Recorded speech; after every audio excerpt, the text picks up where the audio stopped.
Hadis yang ke-25, An Abi Dzar radhiyallahu anhu, dari Abu Dzar Allah meridhoinya. Abu Dzar ini nama lengkapnya pernah saya baca dalam kitab hadis At-Tarbawi, yaitu Jundub bin Junadah bin Qis Al-Ghifari. Jundub bin Junadah ibn Qis Al-Ghifari. Siapa namanya tadi benar? Bukan Junub, Jundub. Beda antara Jundub dengan Junub. Jundub bin Junadah bin Qis Al-Ghifari. Dia berasal dari suku Ghifar. Dalam kitab hadis Tarbawi yang pernah saya baca, Al-Ghifari ini nama suku dan juga nama tempat yang terdapat antara Mekah dan Madinah. Suku Ghifar ini dikenal sebagai suku pembegal. Kalau ada kafilah dagang yang lewat di daerah mereka, pasti akan mereka begal. Itu sudah dimuliakan Allah.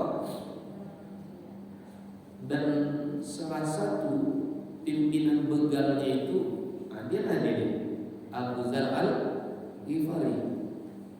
Tapi sekalipun dia membegal, dalam kitab dijelaskan Abu Dzar itu ternyata ketika dia membegal, nanti hasil begalnya itu bukan untuk pribadinya, tapi lebih banyak diberikannya kepada fakir, miskin dan anak yatim, orang-orang lemah, orang-orang yang membutuhkan. Nah, itu yang dia lakukan. Kelebihannya itu seperti itu pula. Dia maling tapi bukan untuk dirinya, tapi untuk rakyatnya, untuk masyarakatnya. Mungkin karena faktor ekonomi agaknya kehidupannya sulit, maka untuk mencari uang dia membegal. Nah, pada akhirnya yang sudah dimuliakan Allah, sampailah ke telinga Abu Dzar itu tentang sosok seorang nabi di Mekah, di mana nabi itu di antara dakwahnya adalah yang kuat mesti menolong yang lemah, yang kaya mesti menolong yang miskin. Jadi menurut Abu Dzar ini agak mirip-mirip dengan apa yang dia lakukan. Akhirnya penasaranlah dia dengan sosok yang namanya mulai viral itu. Maksudnya Nabi Muhammad SAW. Walhasil dikirimnya, diutusnya adiknya ke Mekah. Nama adiknya Anis Al-Ghifari. Siapa nama adiknya? Bukan Anis Baswedan, Anis Al-Ghifari. Nah, udah dikirim Anis adiknya. Dia ingin agar adiknya itu mencari informasi siapa orang yang mengatakan yang kuat mesti menolong yang lemah, yang kaya mesti menolong yang miskin, lalu kemudian menyembah Tuhan yang satu saja. Berangkatlah adik cari informasi. Akhirnya Anis Al-Ghifari dapat informasi, berjumpa dengan Nabi Muhammad SAW. Lalu kemudian baliklah adiknya Anis, ditanya begini dan begitu. Semakin tertarik Abu Dzar ini, akhirnya dia sendiri yang berangkat ke Mekah Al-Mukarramah. Sampai di Mekah dijelaskan ayatnya, dia tak pula berani dia bertanya. Kenapa? Karena ketika itu sesiapa yang mencari Muhammad, siapa yang berjumpa dengan Muhammad itu bahaya. Tak boleh sembarang orang berjumpa dengan Nabi, karena Nabi ketika itu dalam keadaan terintimidasi. Orang curiga siapa yang masuk ke dalam agama Islam nanti akan dibunuh. Nah, akhirnya bunda duduk adalah dia di dekat Ka'bah. Dia mencoba menebak dan menerka, manalah agaknya Muhammad yang diceritakan sama adikku itu. Hari pertama kedatangannya itu mendapat perhatian sama Ali bin Abi Thalib. Ini nampaknya bukan orang sekitar kita nih, bukan kita RW berapa nih Pak? RW 6 nih. Agak penasaran sedikit Ali Akhirnya apa? Sampai sore, sampai malam, agak penasaran, curiga Ali bin Abi Thalib. Akhirnya Ali bin Abi Thalib bertanya, Bapak orang mana? Bapak nak ke mana? Hajatan Bapak datang ke sini apa? Di mana Bapak tinggal di sini? Ibaratnya kalau kita, Bapak harus lapor dulu, di sini wajib lapor 24 jam, orang baru, lebih kurang seperti itu. Nah pada akhirnya tidak banyak cakap antara Abu Zar dengan Ali. Pada akhirnya apa? Yang dijawab cuma satu, Bapak tinggal di mana? Aku orang asing di sini, aku tak ada tempat tinggal di sini. Nah yaudahlah, Bapak nginap di rumahku aja. Menginaplah di rumah Ali. Sampai di hari yang ketiga, kondisi seperti itu, nginap di rumah Ali bin Abi Thalib. Akhirnya bertanya lagi Ali bin Abi Thalib, Bapak hajat Bapak datang ke sini ini sebenarnya untuk apa? Ali bin Abi Thalib. Akhirnya berceritalah Abu Zar, Pak, aku akan ceritakan sampaikan hajatku datang ke sini. Tapi tolong Bapak jaga baik-baik ya. Ya boleh. Apa dianya? Aku datang ke sini sebenarnya ingin berjumpa dengan yang bernama Muhammad. Oh, kalau begitu pucuk dicinta ulang gunting. Bapak bertanya kepada orang yang tepat, Bapak bertanya kepada orang yang betul.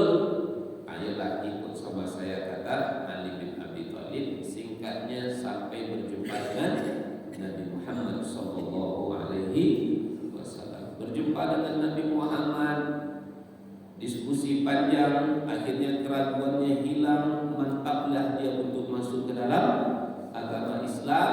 Lalu dia bersyahadat. Ketika dia bersyahadat, mantap keyakinannya, akhirnya dia minta izin kepada Nabi, wahai Nabi, izinkan aku agar aku bisa memproklamirkan keislamanku di dekat Ka'bah. Ini kan agama kebenaran. Kebenaran itu harus kita sampaikan. Kata Nabi, jangan. Kenapa? Kita masih minoritas, kita di sedikit, kita tak punya kekuatan, kita tak punya kekuasaan di sini nih, kata Nabi Muhammad. Tidak apa-apa, kata Abu Zar. Akhirnya Nabi tak bisa melarang, berangkatlah dia ke depan Ka'bah. Sampai di depan Ka'bah dikumpulnya orang-orang, lalu kemudian dia bersaksi di situ, asyhadu an la ilaha illallah wa asyhadu anna Muhammadar Rasulullah. Orang yang menyembah patung, menyembah banyak berhala, tentu marah, dia tak terima. Akhirnya diazablah Abu Zar sedemikian rupa sampai babak belur. Untung cepat datang paman Nabi yang bernama Abbas. Siapa? Abbas bin Abdul Muttalib. Diselamatkan oleh Abbas, balik lagi ke rumah Nabi. Besok paginya diulang lagi. Pergi dia ke dekat Ka'bah, lalu dia kemudian mengucapkan asyhadu alla ilaha illallah. Dia azab lagi, diselamatkan lagi sama paman Nabi Abbas.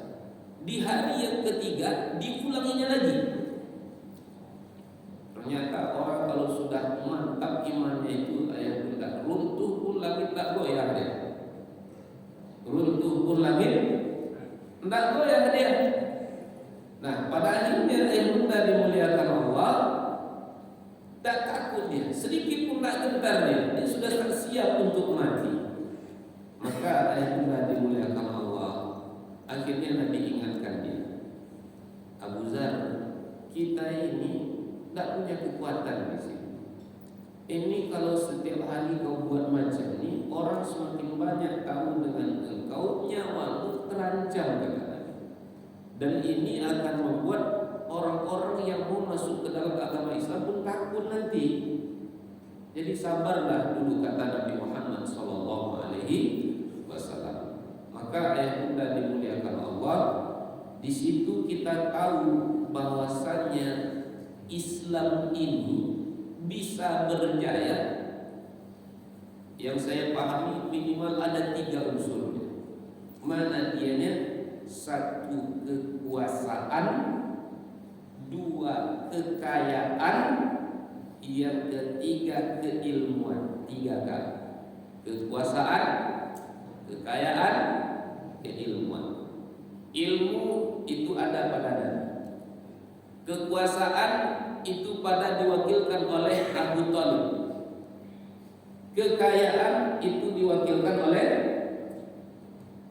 Khadijah. Makanya ketika kita baca sejarah, yaitu ketika kita baca kitab-kitab sejarah, kita akan mendapati ada satu bab, ada bab, apa nama babnya? Amul Huzni. Tahun Huzni, duka cita. Ada ditulis di dalam sirah satu bab tahun duka cita. Kenapa Nabi berduka? Kenapa Nabi bersedih panjang? Luar biasa kesedihan Nabi. Karena 2 orang tercinta Nabi Muhammad SAW kembali menghadap Allah Ta'ala. Satu pamannya Abu Thalib, yang kedua istrinya bernama Khadijah. Abdullah nama ayahnya, Aminah ibundanya, Abdul Muthalib kakeknya, Abu Thalib pamannya, Khadijah istri setia, Fatimah putri tercinta. Semua bernasab mulia dari Quraisy ternama. Inilah kisah sang Rasul yang penuh suka duka. Inilah kisah sang Rasul yang penuh suka duka, yang penuh suka duka. Ketika Abu Thalib meninggal dunia, apa kata Nabi? Dijelaskan dalam kitab Sirah Nabawi Ar-Rahiqul Maktum yang ditulis Syekh Sofiur Rahman Al-Mubarakfuri. Nabi cerita kepada putrinya Fatimah, wahai anakku, selagi pamanku hidup, kata Nabi, tidak pernah orang-orang kafir itu menjamah, tidak pernah tangan mereka sampai menyentuh aku. Tapi selagi dan semenjak pamanku meninggal dunia, disitulah intimidasi terhadap diriku. Nabi sampai ketika sujud disiram dengan menggunakan kotoran unta. Sedih Nabi. Makanya kemudian Nabi pergi ke Taif. Salah satu sebab Nabi pergi ke Taif itu adalah itu karena tekanan, intimidasi, serangan fisik terhadap Nabi semenjak meninggal Abu Thalib. Makanya Islam itu berjaya ditopang oleh 3 K tadi. K pertama apa? Kekuasaan. K kedua kekayaan. K yang ketiga keilmuan. Makanya mohon maaf Bapak Ibu dimuliakan Allah, ngapain pula ustaz-ustaz berpolitik? Nah, ini masalahnya. Ngapain pula ulama berpolitik? Bapak Ibu dimuliakan Allah, Islam itu tak akan jaya kalau kita tak berkuasa. Jadi kalau orang-orang bijak tak berpolitik, itu masalah. Terus siapa yang berpolitik? Orang-orang tak mengerti agama. Ketika orang tak mengerti agama berpolitik, kekuasaan mereka buat dibukanya bar, awak tak bisa berbuat apa. Diserakkannya diskotik di tempat kita, awak nak apa? Dibukanya lokalisasi, awak nak apa? Awak tak punya kuasa. Mulai muncul orang-orang hebat untuk berpolitik. Sama aja contohnya. Ini masalah kita umat Islam. Saya yang akhir-akhir ini, yang bagi saya yang agak berat saya menerimanya itu, Bapak Ibu dimuliakan Allah, ketika sampai pula merusak nama baik bagi saya guru besar. Siapa namanya? Ustaz Abdul Somad. Apa pula si Somad itu ikut pula dia berpolitik itu? Ustaz pemecah belah. Apa katanya? Ustaz pemecah belah. Yang satu lagi apa katanya? Ustadz gila dunia. Nampaknya ada dapat transfer si Somad agaknya. Tidak ada ustadznya lagi Pak. Somad macam nyebut budak kecil 3 tahun aja kawan. Izin saya luruskan sedikit Bapak Ibu. Bapak Ibu berbeda nanti itu suka hati kita lah kan. Tapi saya wajib sampaikan apa yang saya ketahui. Difitnahlah beliau tuh Ustadz gila dunia. Izin sebentar. Saya ternyata ada jadwal keluar kota. Jadi agak cepat kita selesai Bapak Ibu. Saya ada di telepon. Assalamualaikum. Tunggu agak 15 menit. Tunggu agak 15 menit. Nah, tunggu aja di situ 15 menit. Jemput ke Ikan Mas. Jemput ke Ikan Mas. Nanti dikirimkan Sherlocknya.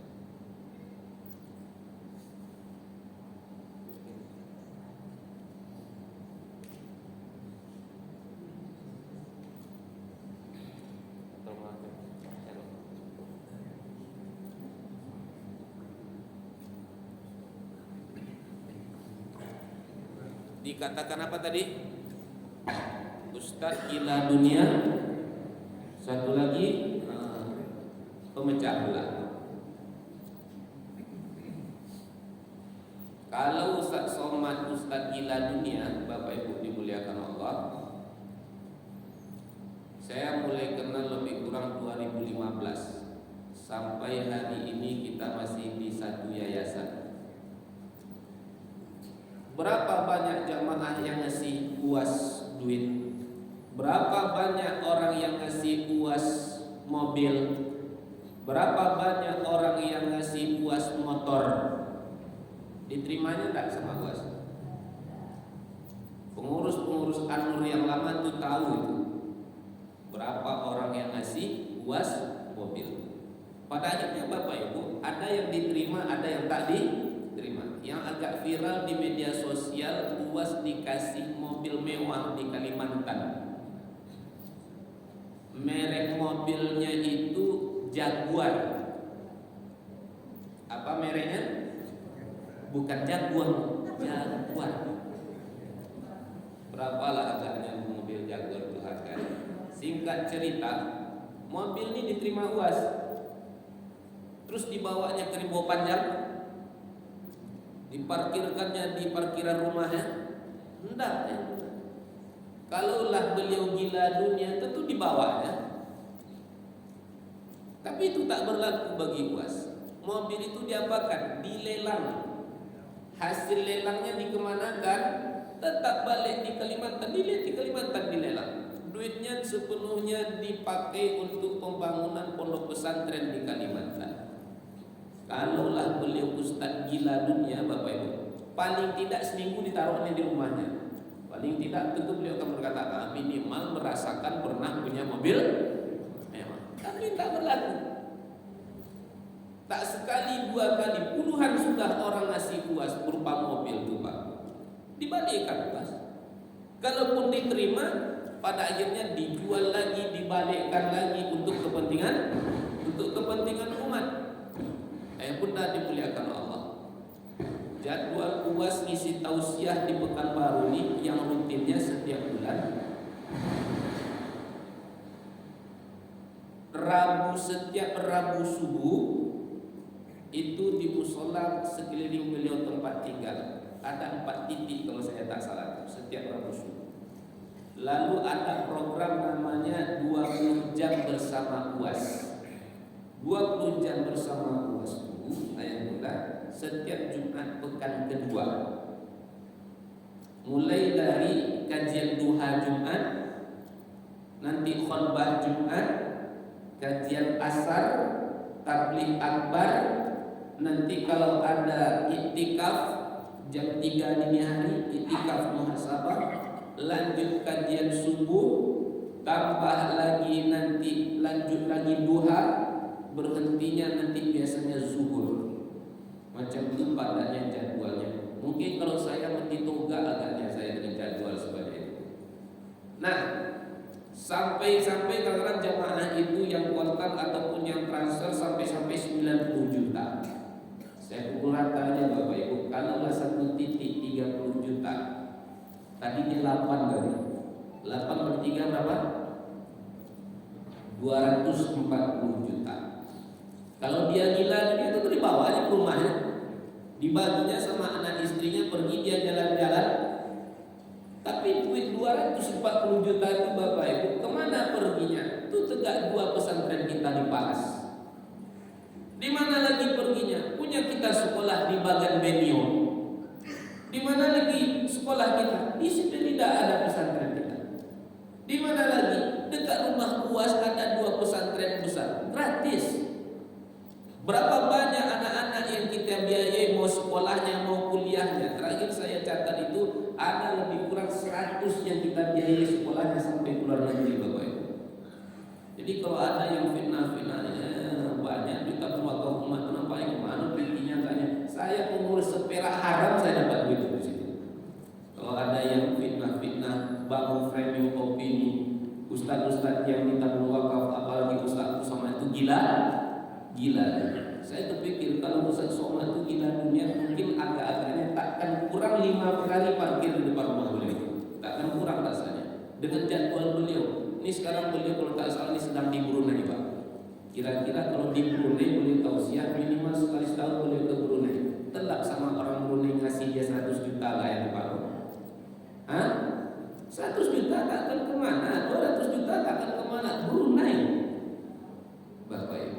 Dari YouTube-nya berapa penghasilannya, dari TikTok-nya kemana? Itu sekolah anak-anak yatim dan seterusnya. Belum lagi Yayasan Hajah Rohana dekat kampung beliau di Silau-Lau.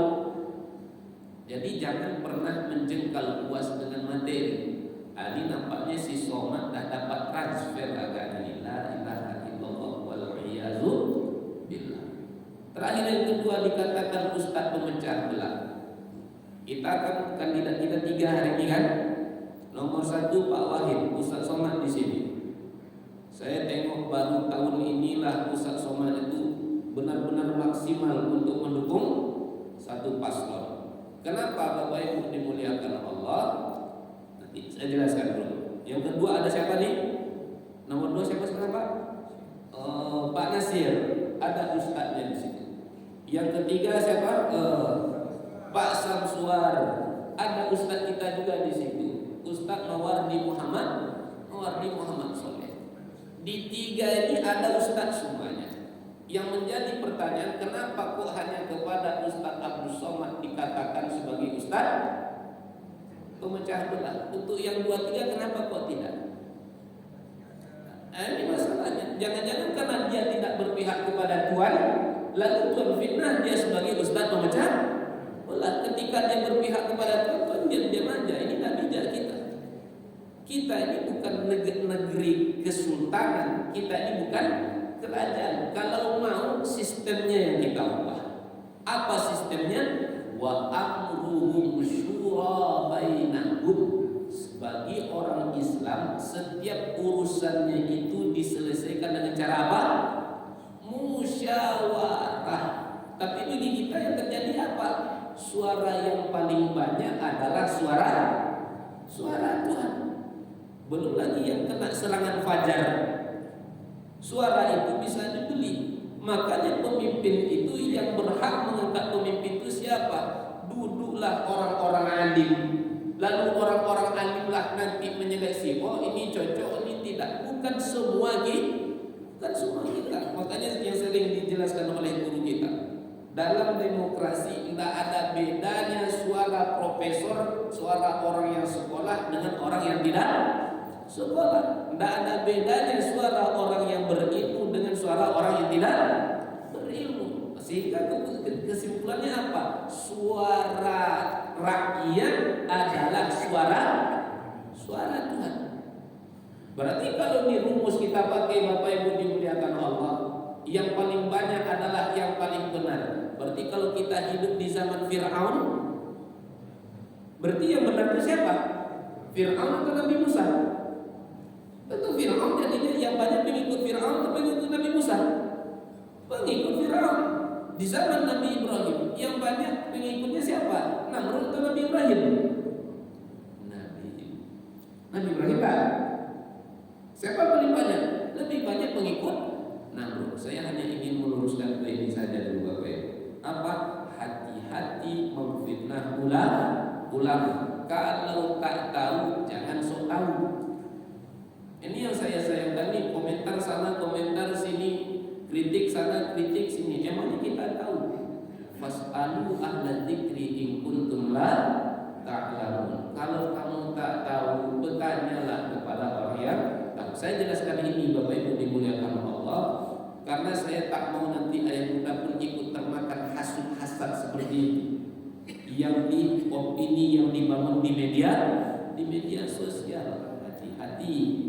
Dan pun pada akhirnya Bapak Ibu ada 16 nota kesepakatan Ustaz Abdul Somad dengan Pak Wahid. Satu pun tak ada yang untuk kepentingan pribadinya. Jadi kalaulah kail panjang sejengkal, janganlah laut hendak diduga. Ya kita hormati saja. Ini ijtihad beliau.